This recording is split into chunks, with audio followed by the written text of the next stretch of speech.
Jam di meja kecil sebelah tempat tidur menunjukkan pukul-pukul 23.47 malam ketika saya mendengar ketukan. Saya duduk di pinggir kasur reyot kamar nomor 23 Losmen Harmoni, pinggiran Jakarta Selatan. Sudah 3 minggu saya tinggal di sini. 3 minggu kasur kasar yang bau kaporit dan asap rokok merembes dari kamar sebelah. 3 minggu 150.000 semalam, yang perlahan menguras sisa uang saya. Makan malam tadi hanya mie instan dan pisang memar. Itu saja yang bisa saya beli sampai gajian Jumat nanti. 4 hari lagi mie instan dan apapun yang bisa saya temukan di warung pinggir jalan. Semua harta saya muat dalam 2 koper di lantai. 1 isi baju. 1 lagi buku-buku lama, surat-surat, dan album foto yang tak sanggup saya buang. Setiap foto di dalamnya seperti pisau menusuk dada. Saya tarik cardigan tipis lebih rapat ke bahu. Losmen ini rusak, tapi saya malu mengeluh lagi ke Pak Penjaga. Orang miskin tak bisa pilih-pilih. Begitu kata Ibu Lino dulu. Tev juga mati. Remotenya hilang baterai. Bahkan kalau odo, mungkin rusak total. Jadi saya duduk diam di kegelapan, berusaha tak memikirkan bagaimana saya sampai di sini. Berusaha tak melihat wajah Diko saat dia mengucapkan kata-kata itu. Saya pantas dapat wanita sejati sekarang. Tapi kenangan datang saja setiap malam. Kilasan menandatangani surat jual rumah kami di Depok yang punya taman kecil tempat saya rencanakan tanam tomat. Kilasan menyerahkan kunci mobil ke orang asing yang bayar 45 juta tunai. Kilasan pemilik pegadaian menimbang cincin kawin saya. Cincin yang Diko pasang di jari saya 7 tahun lalu sambil berjanji cinta selamanya. 12 juta. Pemilik pegadaian bilang, itu sudah paling tinggi. Saya ambil. Karena Diko sakit kanker dan 12 juta berarti 1 kali kemoterapi lagi, 1 harapan lagi. 4 miliar. Itu biaya yang dibutuhkan untuk selamatkan nyawa suami saya. Saya jual segalanya. Dan saat dia sembuh, saat kankernya remisi dan tenaganya pulih, dia berterima kasih dengan mengajukan cerai. Dia ambil separuh dari yang tersisa. Dia ambil bisnis kami yang kami bangun bersama. Lalu pergi membangun hidup baru dengan wanita yang lebih baik. Wanita yang tak pernah habis-habisan mengorbankan diri demi dia. Ketukan itu membuat saya tersentak sampai terengah. 3 ketukan keras di pintu, cepat dan mendesak. Jantung saya berdegup kencang. Tak ada yang tahu saya di sini. Ibu Lino pikir saya tinggal di rumah teman. Teman-teman lama sudah berhenti telepon karena saya selalu menolak ajakan mereka. Siapa yang mengetuk pintu losmen jam segini? Saya duduk beku, napas hampir tak keluar. Ketukan datang lagi, lebih keras. Saya paksa diri berdiri dan berjalan pelan ke pintu. Tangan saya gemetar saat mendekat ke lubang intip. Lensa mata ikan menunjukkan seorang wanita berdiri di bawah lampu neon koridor. Dia muda, mungkin akhir 20-an, rambut hitam dikucir kuda. Pakai jeans bagus dan jaket kulit mahal. Dia terus melirik ke belakang seolah takut ada yang mengikuti. Siapa? Suara saya kecil dan ketakutan meski lewat pintu. Nama saya Vino Kusumo, kata wanita itu cepat, gugup. Saya perlu bicara dengan Anda tentang Diko Santoso. Tolong, ini penting.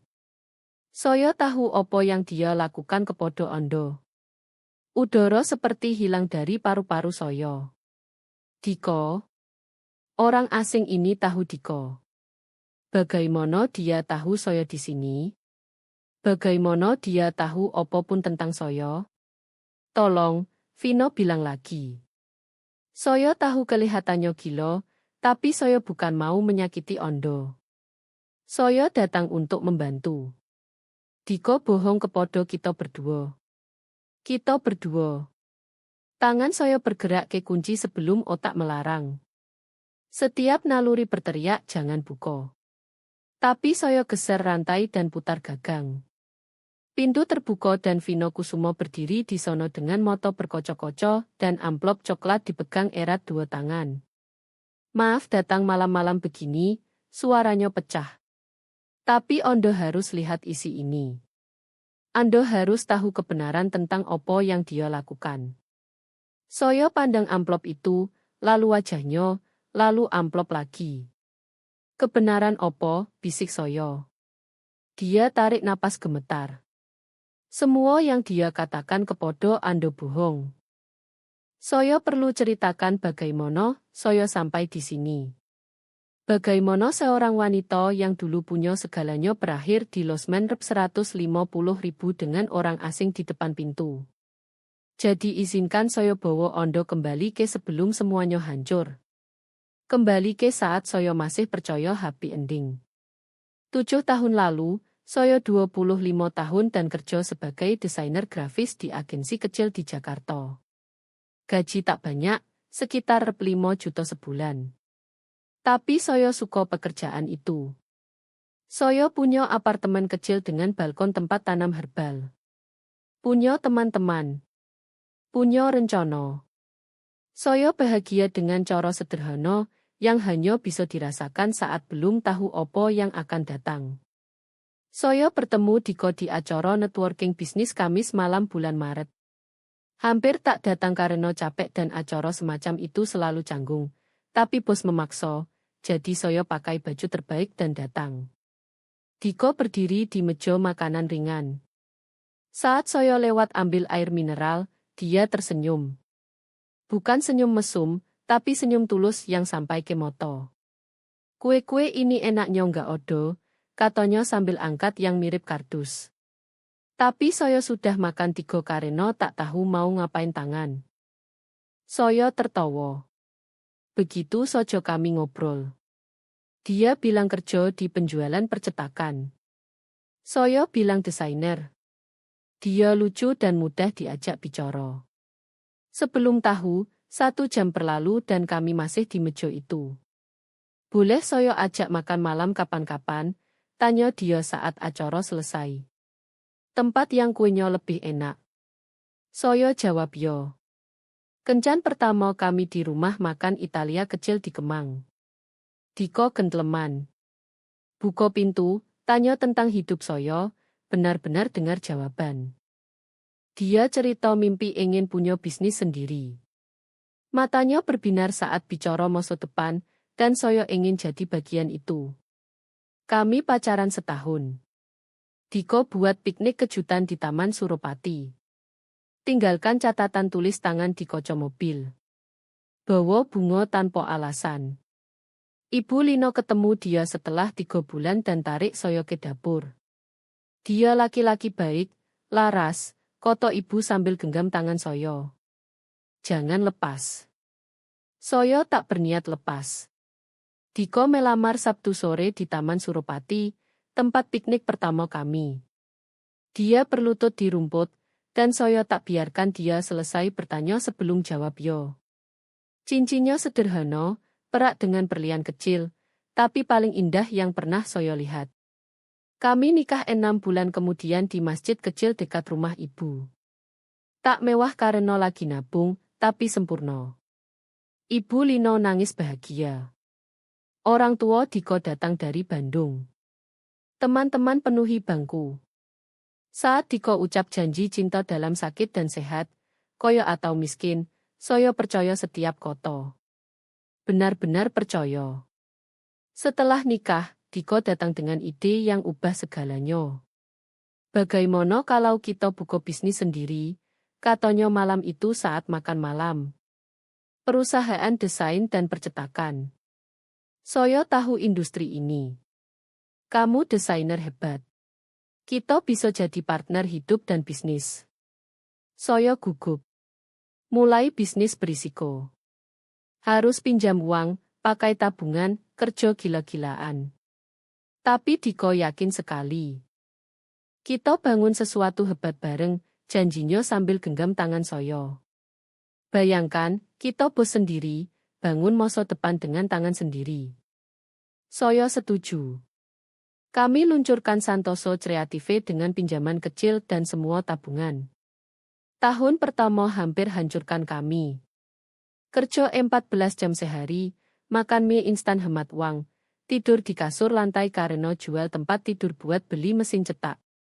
Tapi pelan-pelan bisnis tumbuh.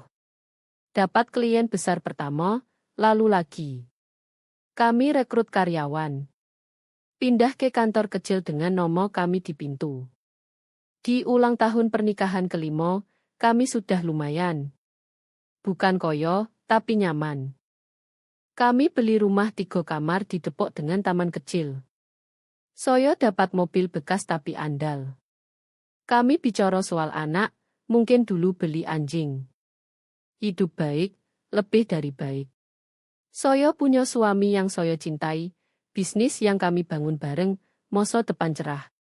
Di ulang tahun pernikahan, Diko ajak ke rumah makan Italia, yang sama dengan kencan pertama.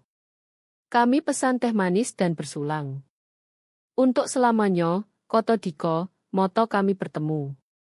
Selamanya, saya ulang. Saya maksud dengan segenap hati. Tak tahu selamanya itu sebentar lagi runtuh. Semua mulai dari batuk kecil.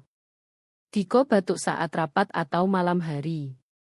Awalnya saya tak pikir opo-opo. Orang biasa batuk. Tapi setelah 3 minggu batuk tak hilang dan makin parah. Harus ke dokter, saya bilang suatu pagi saat dia tak berhenti batuk sampai tak bisa minum kopi. Cuma alergi, katanya sambil usir. Kamu tahu musim kemarau begini. Padahal bukan kemarau. Februari. Lalu hal lain muncul. Diko pulang kerja capek sekali. Naik tangga ke kamar tidur, Sojo sudah lelah. Akhir pekan hampir tak bangun dari kasur. Mungkin kerja terlalu keras, saya khawatir. Mungkin dia setuju. Saya istirahat. Tapi kelelahan makin parah. Dan dia mulai kurus. Baju longgar di bahu. Wajah lebih tirus. Saat saya sebut, dia cuma angkat bahu. Stres, katanya. Saya baik-baik saja. Keringat malam mulai maret. Saya bangun jam 3 pagi, spray basah kuyup. Diko menggigil di samping saya, kulit dingin dan lengket.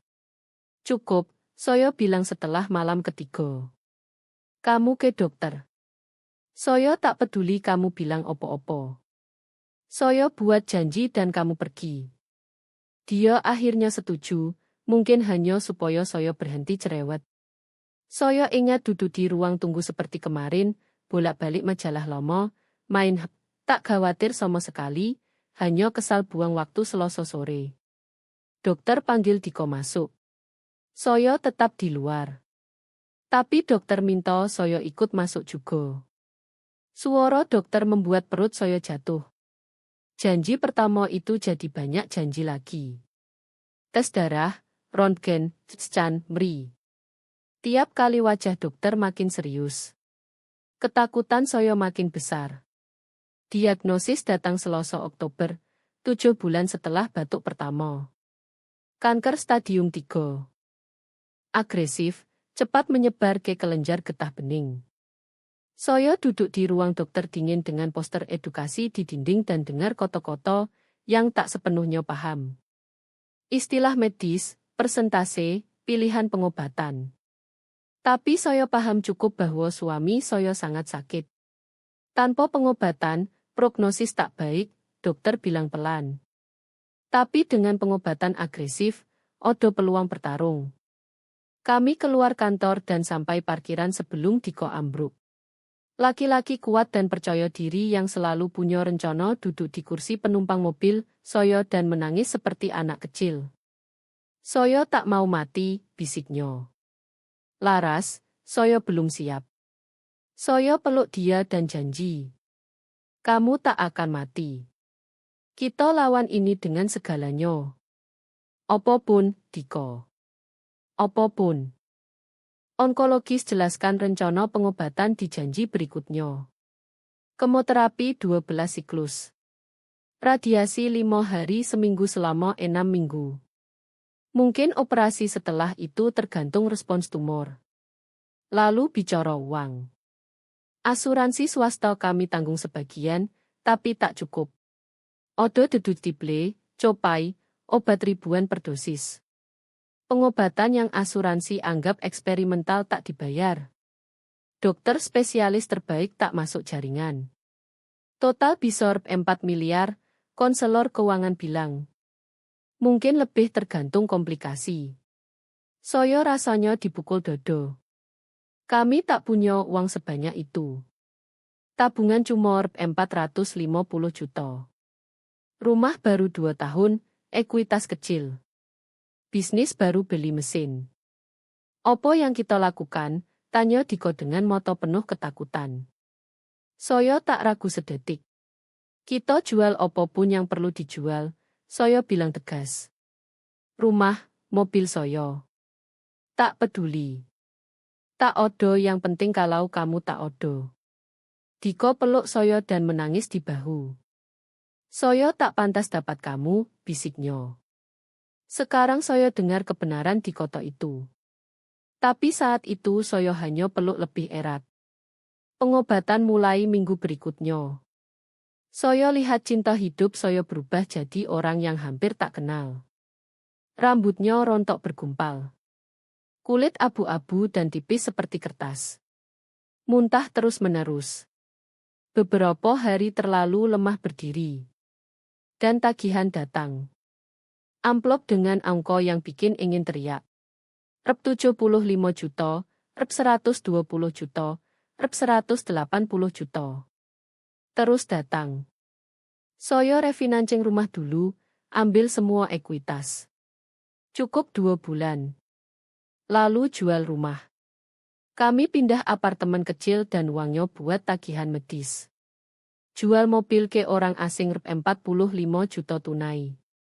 Mulai naik angkot ke kantor, ke rumah sakit, ke Monosojo. Jual cincin kawin di Pegadaian Rp 12 juta. Cincin yang Diko beri dengan tangan gemetar penuh cinta. Ibu Lino coba bantu. Tawarkan uang dari tabungan pensiunnya, tapi awalnya Soyo tolak. Dia keluarga, ibu bilang. Ambil, laras. Jadi Soyo ambil karena tak ada pilihan. Soyo jual segalanya. Perhiasan, baju bagus, laptop. Apapun yang punya nilai dijual ke orang asing. Uang itu buat jogo Diko hidup. Tak ada waktu buat teman lagi. Tak ada waktu apapun kecuali kerja, rumah sakit, dan berantem dengan asuransi lewat telepon. Soyo capek sekali. Hampir tak bisa lihat lurus. Tapi tak pernah mengeluh karena Diko bertarung demi hidup. Ini coro Soyo bertarung buat dia. Suatu malam Soyo duduk di samping ranjang rumah sakit, genggam tangan kurusnya dan bisik, kita lewati ini. Soyo janji. Dia genggam lemah dan tutup mata. Soyo percaya kami selamat bareng. Benar-benar percaya. Bulan demi bulan berlalu. 10 bulan lihat Diko menderita. 10 bulan tagihan yang tak sanggup bayar cepat. 10 bulan jual segalanya dan berdoa cukup. Tapi lalu sesuatu indah terjadi. Diko mulai sembuh. Warna kembali ke wajah. Bisa makan tanpa muntah. Punya energi lagi. Bisa jalan tanpa sesak. Dokter pakai kata indah seperti respons baik dan tumor menyusut. Akhirnya, luar biasa, remisi. Soyo menangis di toilet rumah sakit, air mata lega murni. Setiap pengorbanan layak. Soyo dapat suami kembali. Kami pindah apartemen lebih kecil lagi karena masih punya utang besar, tapi tak peduli. Diko hidup. Kami bisa bangun lagi bareng. Tapi Diko berubah. Awalnya Soyo pikir normal. Dia lewat trauma. Tentu butuh waktu adaptasi. Tapi perubahan terus datang dan bukan yang Soyo harap. Dia obsesif. Duduk di sofa scroll berjam-jam, senyum ke layar. Saat saya tanya lihat opo, dia sembunyikan. Cuma kerja, katanya. Dia mulai peduli penampilan lagi, saya pikir bagus. Beli baju baru meski kami tenggelam utang. Saat saya bilang tak mampu, dia kesal. Saya perlu tampil profesional buat klien, katanya. Saya coba bangun bisnis lagi. Dia gabung gym, tiap pagi sebelum kerja, beli pemutih gigi, habiskan 20 menit di kamar mandi rapikan rambut. Senang kamu merasa seperti diri lagi, saya bilang, coba dukung. Tapi odo yang salah. Lalu komentar mulai. Potongan kecil yang seperti luko kertas. Kamu benar-benar pakai itu ke warung, tanya dia Sabtu saat saya pakai jean slomo. Opo salahnya? Tak opo kalau kamu tak peduli penampilan. Saya lihat baju. Memang usang, tapi saya jual semua baju bagus buat bayar pengobatan. Hari lain dia bilang, mungkin kamu ubah gaya rambut. Kelihatan mati. Saya sentuh rambut malu. Tak mampu potong rambut lagi. Potong sendiri di kamar mandi. Kamu tambah berat yo, katanya suatu malam sambil pandang kritis. Saya naik 7 kilogram karena stres, capek, makan murah, tak ada waktu olahraga. Saya sibuk, saya jawab pelan. Merawat kamu, jalankan bisnis sendirian. Diko cuma angkat bahu dan balik. Dia berhenti bilang cinta. Benar-benar berhenti. Koto itu hilang dari percakapan kami seolah tak pernah odo. Dia mulai pulang malam. Jam 9, 10, sekali hampir tengah malam. Kamu di mono? Saya tanya, coba tak curiga. Bangun relasi klien lagi, katanya. Kamu tahu berapa bisnis hilang saat saya sakit? Saya coba perbaiki. Kadang dia bau parfum manis floral. Bukan punya saya. Kenapa bau begitu? Saya tanya. Wajahnya mengeras. Serius. Kamu mau tuduh saya setelah semua yang saya lewati? Saya ketemu klien, laras. Odo yang perempuan. Saya tak bisa kontrol mereka pakai parfum. Saya merasa bersalah hanya bertanya. Dia hampir mati. Pantas dapat waktu adaptasi.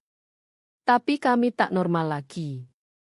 Kami orang asing yang tinggal satu apartemen.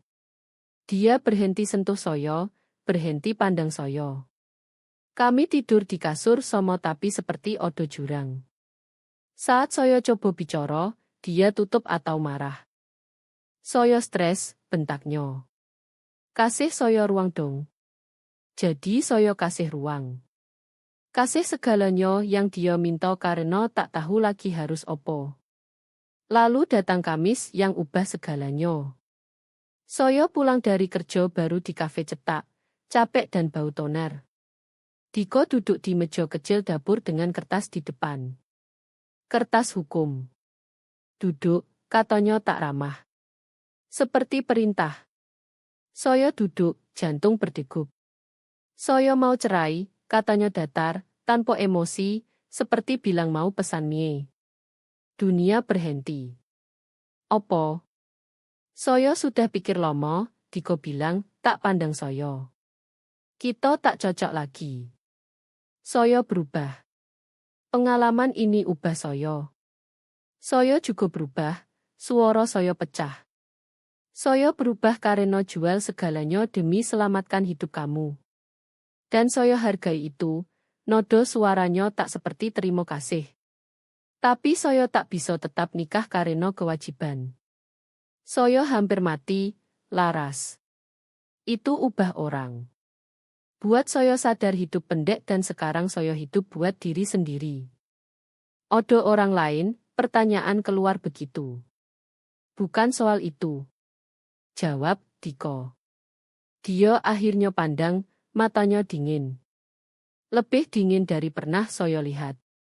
Bukan moto laki-laki yang janji cinta selamanya. Saya pantas dapat wanita sejati sekarang, katanya. Wanita yang jago diri, sukses, lebih dari kamu. Koto itu seperti tamparan. Wanita sejati. Setelah semua pengorbanan, semua bagian diri saya berikan demi dia hidup, saya tak cukup nyoto. Tak cukup baik.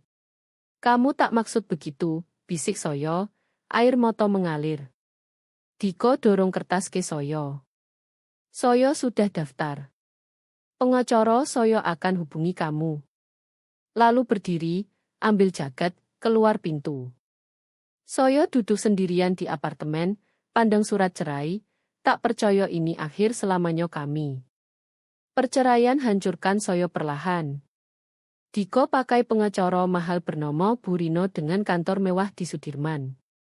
Saya hampir tak mampu pengacara. Dapat yang murah, Pak Budi yang kantornya di Ruko. Dia usaha maksimal, tapi tak lawan Burino. Diko mau separuh segalanya. Pengacaranya terus bilang harta gono gini seperti mantra. Tak peduli hampir tak odo yang tersisa karena saya jual demi selamatkan Diko. Tak peduli saya korban saat dia rencanakan kabur. Hukum tak peduli. Pertarungan besar soal Santoso Creative. Bisnis kami yang dibangun bareng, yang saya jaga saat Diko sakit tak bisa kerja. Burino di pengadilan bilang keahlian penjualan Diko dan relasi klien adalah pondasi bisnis. Buat saya seperti cuma bikin cantik-cantik, tak penting. Saya coba jelaskan, tunjuk laporan ban bahwa saya tarik dari rekening bisnis buat pengobatan. Tapi Burino punya jawaban. Klien saya tak pernah minta istri jual barang. Itu pemberian sukarela saat nikah. Klien saya bertarung nyawa dan tak ikut keputusan keuangan. Saya ingin teriak, tapi hanya duduk lihat hidup saya dibagi seperti tak berarti. Hakim simpati dengan situasi saya. Saya lihat di matanya, tapi terikat hukum. Harta gono gini tetap gono gini. Akhirnya saya kalah bisnis. Tim Diko atur dia beli saya keluar, tapi bisnis penuh utang dari uang saya tarik buat pengobatan jadi separuh saya hampir tak odo nilai. Pembelian rep 270 juta.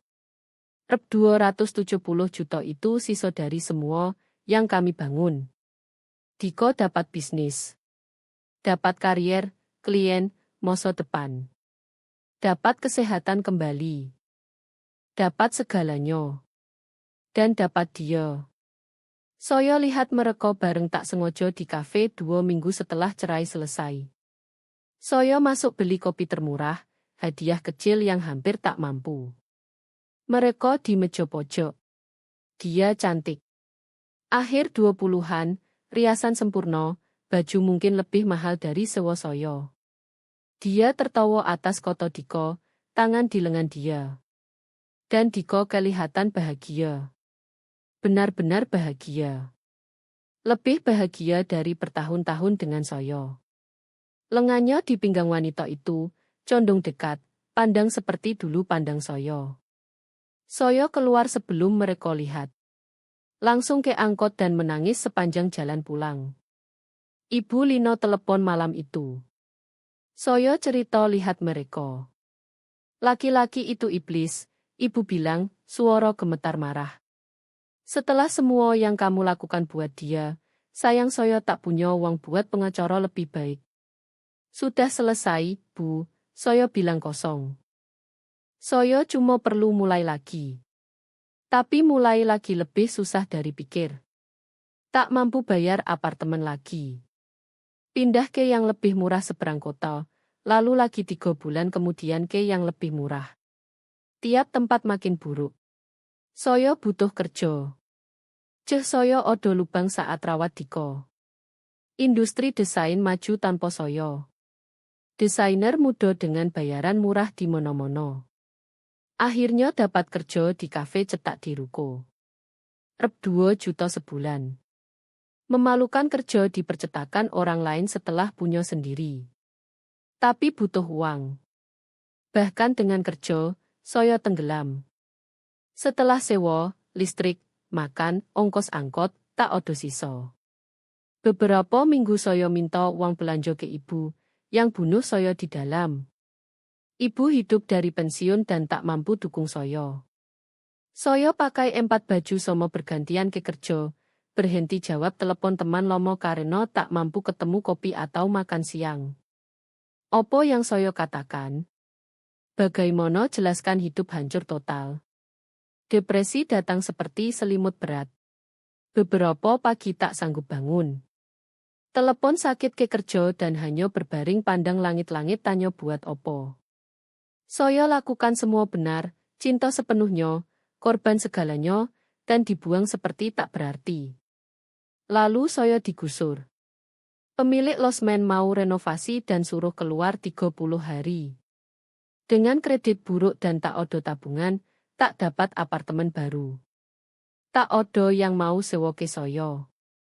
Begitulah saya sampai di losmen Harmoni. Rp 150.000 semalam, lebih murah kalau bayar mingguan tunai. Pak penjaga tak tanya opo-opo, tak cek kredit, ambil uang tunai dan kasih kunci.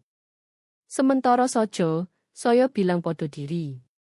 Sampai saya bangkit lagi. Tapi minggu berlalu dan saya masih di sini. Masih terjebak di kamar dengan karpet noda dan rusak. Masih makan mie instan malam. Masih tanya bagaimana sampai sini. Saya pikir telepon ibu minta tinggal, tapi ibu di apartemen senior 1 kamar kecil. Tak ada tempat buat saya. Jadi saya tinggal hari demi hari, minggu demi minggu. Berbaring di kasur pandang noda air di langit-langit, rasanya kosong total. Ini hidup saya sekarang. Ini yang didapat dari semua cinta dan pengorbanan. Tak ada opo-opo.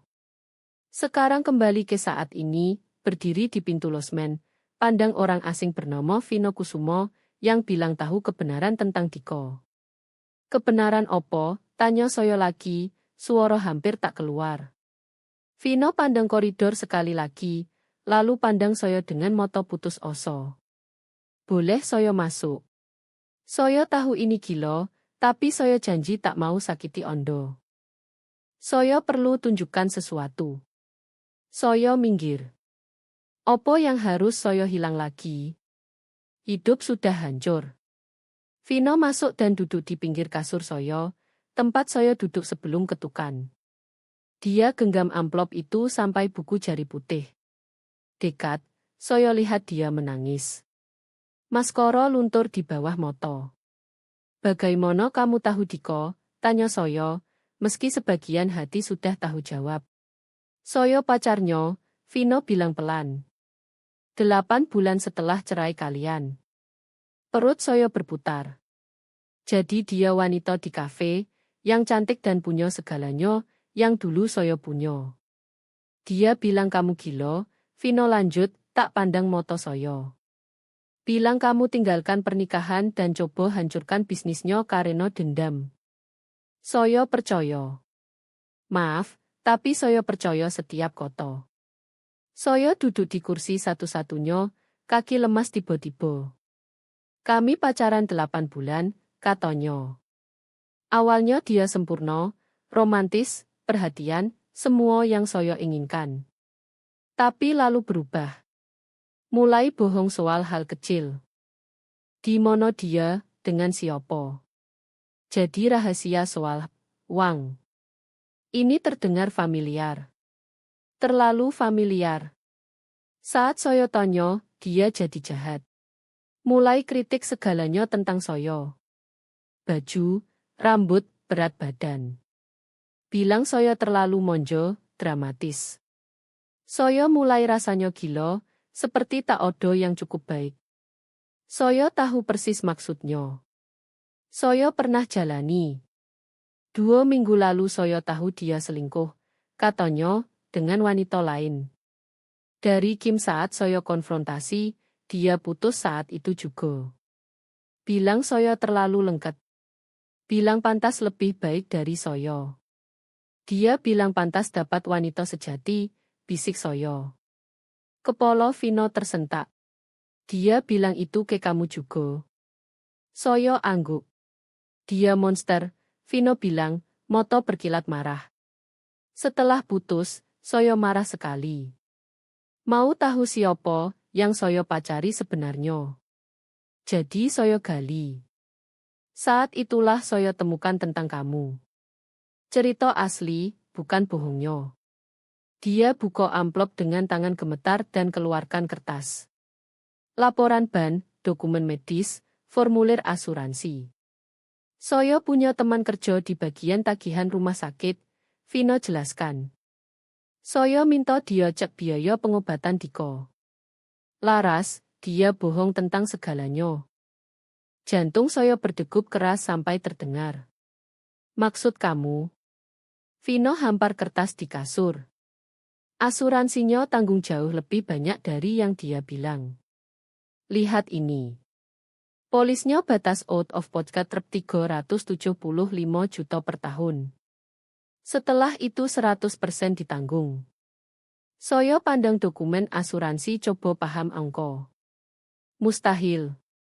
Dia tunjukkan tagihan. Bilang asuransi tak bayar. Dia sengaja pakai dokter di luar jaringan. Vino tunjuk dokumen lain. Lihat, ada pilihan dalam jaringan yang full cover, tapi dia pilih spesialis mahal luar jaringan sengaja. Dan bahkan itu, lihat. Dia klaim reimbursement setelahnya. Perusahaan asuransi kirim cek kepadanya. Ribuan juta. Uang yang tak pernah dia cerita. Ruangan berputar. Saya ambil kertas lain. Laporan ban rekening yang tak pernah saya lihat. Rekening atas nama Diko Sojo. Setoran mulai 2 tahun lalu.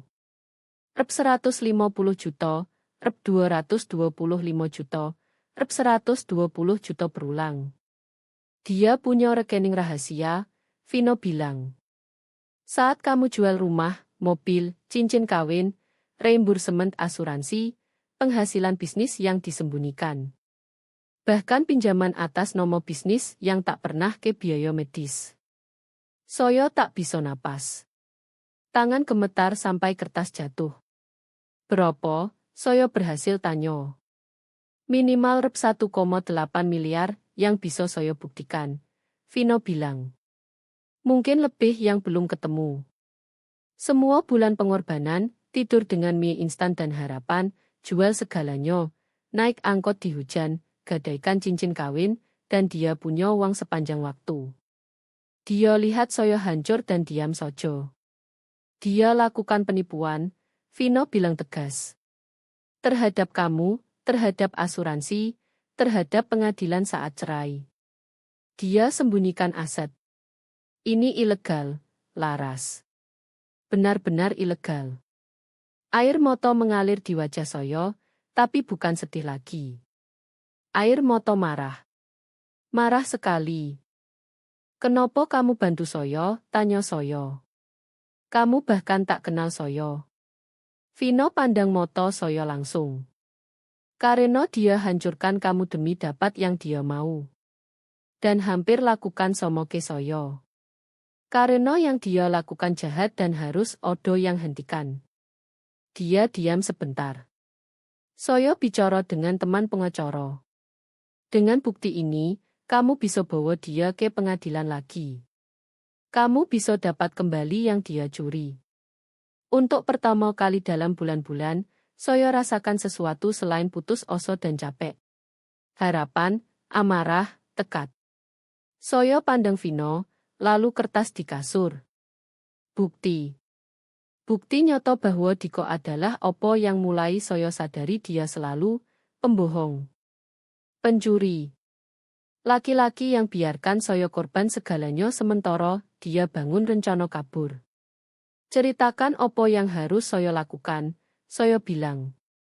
Dan suara saya tak gemetar lagi. Kuat. Siap. Saya selesai jadi korban. Yang terjadi setelahnya tak cepat dan tak mudah, tapi layak setiap detik. Vino perkenalkan saya ke teman pengacaranya, Bu Prito, yang tangani kasus penipuan. Saat Bu Prito lihat bukti di meja kantornya, dia bahkan tersenyum. Ini kuat, Bu Prito bilang sambil balik laporan ban. Sangat kuat. Dia lakukan penipuan saat cerai dengan sembunyikan aset. Itu serius. Dan hakim tak suka dibohong. Saya tak mampu bayar dia. Saya punya mungkin rp 4,5 juta sisa, tapi Bu Prito bilang kerja kontingensi, hanya dibayar kalau menang. Saya benci laki-laki seperti mantan suami kamu, Bu Prito bilang sambil pandang mata saya. Ayo kita jatuhkan dia. Kami ajukan permohonan buka lagi kasus cerai berdasarkan penipuan dan bukti baru. Kami lapor ke perusahaan asuransi yang Diko tipu. Kumpulkan setiap dokumen, catatan, setiap bohong dan taruh di depan hakim. Pengacara Diko, Bu Rino, coba lawan, coba buat alasan. Tapi tak bisa debat laporan ban. Tak bisa jelaskan rekening rahasia penuh uang yang harus diungkap saat cerai. Sidang pengadilan 3 bulan setelah Vino ketuk pintu losmen Soyo. Soyo duduk di ruang sidang pakai baju pinjaman Vino karena masih tak punya baju bagus. Diko duduk seberang lorong pakai jas mahal kelihatan percaya diri awalnya. Tapi saat hakim mulai tanya, percaya dirinya retak. Pak Santoso, hakim bilang sambil angkat laporan ban. Apakah Anda punya rekening ini saat proses cerai? Diko gelisah di kursi. Yo, tapi, apakah Anda ungkap rekening ini ke pengadilan? Soyo tak pikir relevan. Ungkap atau tidak? Yo atau tidak? Tidak. Wajah hakim mengeras. Dan benar bahwa saat istri Anda jual rumah dan barang demi bayar pengobatan kanker Anda setorkan uang reimbursement asuransi ke rekening rahasia ini. Diko coba jelaskan, coba buat kelihatan tak seburuk itu, tapi tak ada cara baik. Ruang sidang hening kecuali alasan Diko tergagap. Hakim tak terima. Saat putusan 2 minggu kemudian, koto hakim tajam dan jelas. Putusan cerai Lomo dibatalkan. Penilaian bisnis dihitung ulang dengan semua uang tersembunyi. Harga beli yang Soyo dapat dinyatakan penipuan. Soyo dapat 70% nilai bisnis, 50% asli plus ganti rugi penipuan. Soyo dapat separuh semua di rekening rahasia Diko. Dapat ganti rugi aset yang Soyo jual karena kebohongan.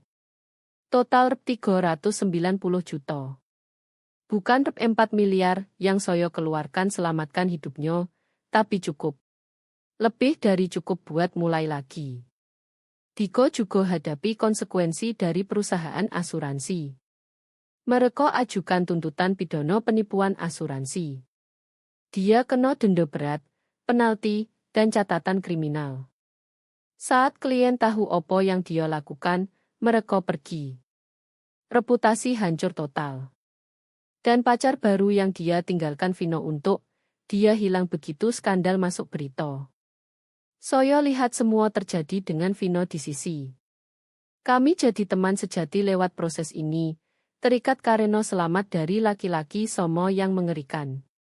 Terima kasih, Soyo bilang suatu sore saat minum kopi asli di kafe, bukan mie instan di losmen. Kamu selamatkan hidup Soyo. Kita selamatkan satu sama lain, Vino bilang sambil senyum.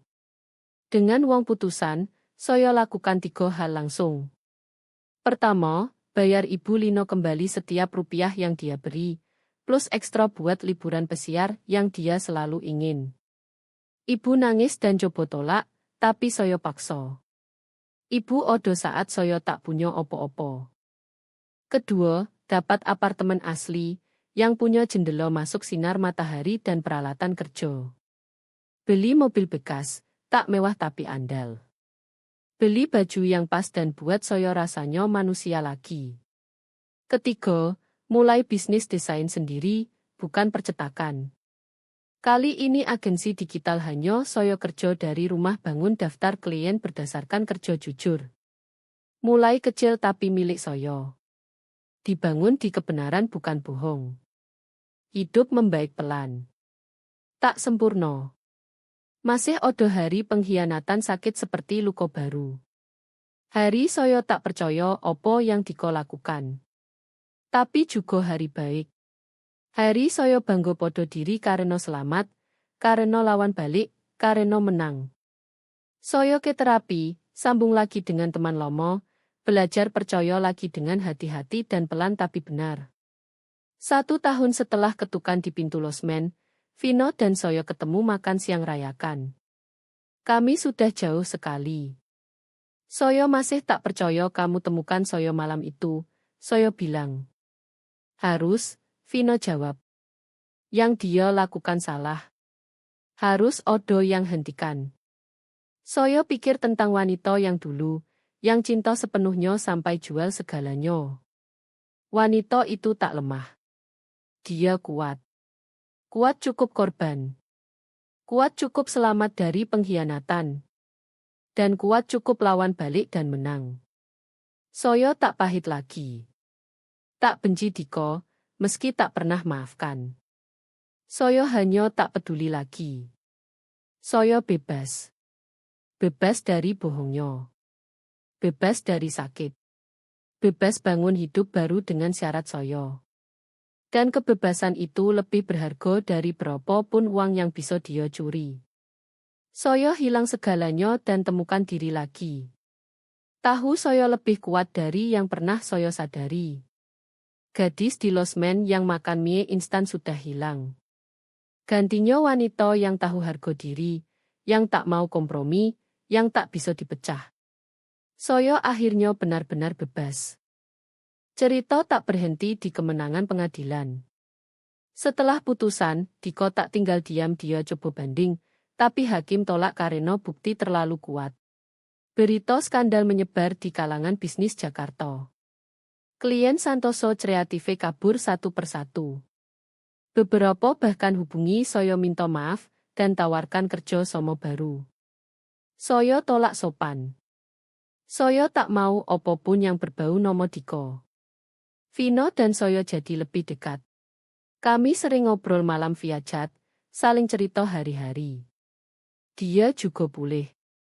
Kamu tahu, katanya suatu hari, saya dulu pikir saya yang paling bodoh karena percaya Diko. Tapi lihat kamu korban jauh lebih besar. Kita sama-sama korban, saya jawab. Dan sekarang sama-sama pemenang.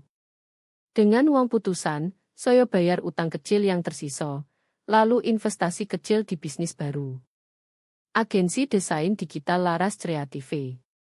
Mulai dari kamar apartemen baru di Tebet. Klien pertama dari mulut ke mulut teman lomo. Lalu proyek lebih besar. Saya kerja keras, tapi kali ini untuk diri sendiri. Tak ada lagi yang ambil keuntungan. Diko tak diam, dia kirim pesan ancaman lewat pengacara lomo. Kamu hancurkan hidup saya, katanya lewat surat.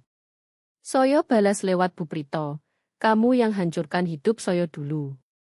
Sekarang giliran kamu rasakan. Karma datang cepat. Perusahaan asuransi menang di pengadilan pidana. Diko kena denda 750 juta plus 2 tahun percobaan. Catatan kriminalnya membuat ban tolak pinjaman baru. Bisnisnya bangkrut dalam 6 bulan. Saya dengar dia pindah ke Bandung tinggal dengan orang tua. Tak ada lagi jas mahal. Tak ada pacar baru. Vino dan saya tertawa saat dengar berita itu. Dia pantas, kata Vino. Dan kita pantas bahagia. Saya mulai terapi rutin. Psikolog bilang trauma pengkhianatan butuh waktu, tapi saya sudah di jalan benar. Saya sambung hubungan dengan Ibu Lino. Tiap minggu makan malam bareng. Ibu bangga sekali. Kamu kuat, Laras. Lebih kuat dari yang saya pikir. Karena kamu ajarin saya jawab. 1 tahun kemudian, bisnis saya tumbuh. Punya 2 karyawan freelance. Kantor kecil tapi nyaman. Saya beli mobil baru, kecil tapi milik sendiri. Dan yang paling indah, saya beli rumah kecil di pinggiran dengan taman. Bukan seperti dulu, tapi milik saya. Tak ada kenangan buruk. Vino jadi sahabat terbaik. Kami buka kafe kecil bareng akhirnya, bukan bisnis besar, cuma tempat ngopi dan cerita. Untuk para korban yang bangkit, kami tulis di dinding. Hidup tak sempurna. Kadang malam saya masih ingat rasa mie instan di losmen. Rasa takut saat tagihan datang. Tapi sekarang rasa itu jadi pengingat kekuatan. Saya tak lagi takut jatuh. Karena saya tahu bangkit. Diko pernah bilang saya tak cukup wanita sejati. Sekarang saya tahu, wanita sejati adalah yang bangkit setelah diinjak. Yang tak pernah menyerah. Yang akhirnya bebas. Dan saya, Laras Pratiwi, akhirnya bebas sepenuhnya. Tahun kedua setelah kemenangan, semuanya semakin stabil. Bisnis Laras Kreative dapat kontrak besar dengan perusahaan startup di Jakarta. Saya rekrut tim kecil, ajari mereka desain jujur tanpa drama. Setiap pagi saya bangun di apartemen yang cerah, minum kopi sendiri, dan tersenyum ingat dulu bangun di losmen dengan noda langit-langit. Vino dan saya sering jalan bareng. Kami jadi seperti saudara. Kamu tahu, kata Vino suatu hari di Taman Suropati yang dulu tempat Diko melamar, kalau bukan karena kamu, saya mungkin masih terjebak bohongnya. Kalau bukan karena kamu, saya jawab, saya masih di losmen makan mie instan. Kami tertawa. Kami tak lagi korban. Kami penyintas. Kabar Diko terakhir, dia kerja biasa di Bandung sebagai sales kecil. Tak ada bisnis lagi. Pacar barunya kabur saat skandal meledak. Ibu Lino bilang, itu karma, nak. Tuhan tak tidur. Saya tak lagi marah. Saya hanya kasihan. Kasihan laki-laki yang pilih jalan curang dan kehilangan segalanya. Saya pilih jalan berbeda. Jalan kejujuran. Saya mulai cerita ke teman-teman lama. Bukan untuk simpati, tapi untuk ingatkan mereka. Kalau suami sakit, jangan jual segalanya tanpa bukti. Cek asuransi. Simpan catatan. Tapi yang paling penting, jangan pernah lupakan harga diri. Suatu malam, saya duduk di balkon apartemen baru, pandang lampu Jakarta. Album foto lomo odo di pangkuan. Saya buka pelan. Foto pernikahan. Foto bisnis pertama. Foto Diko sebelum sakit. Air mata jatuh, tapi bukan sedih. Air mata lega. Saya tutup album dan taruh di rak. Moso lalu tetap di sono. Moso depan odo di depan. Besok saya odo meeting besar. Besok Vino datang makan malam. Besok saya hidup lagi. Saya ingat kota yang dulu Vino bilang malam pertama di losmen. Kita selamatkan satu sama lain. Yo, kami lakukan. Dan sekarang kami hidup untuk diri sendiri. Bebas. Kuat. Bahagia.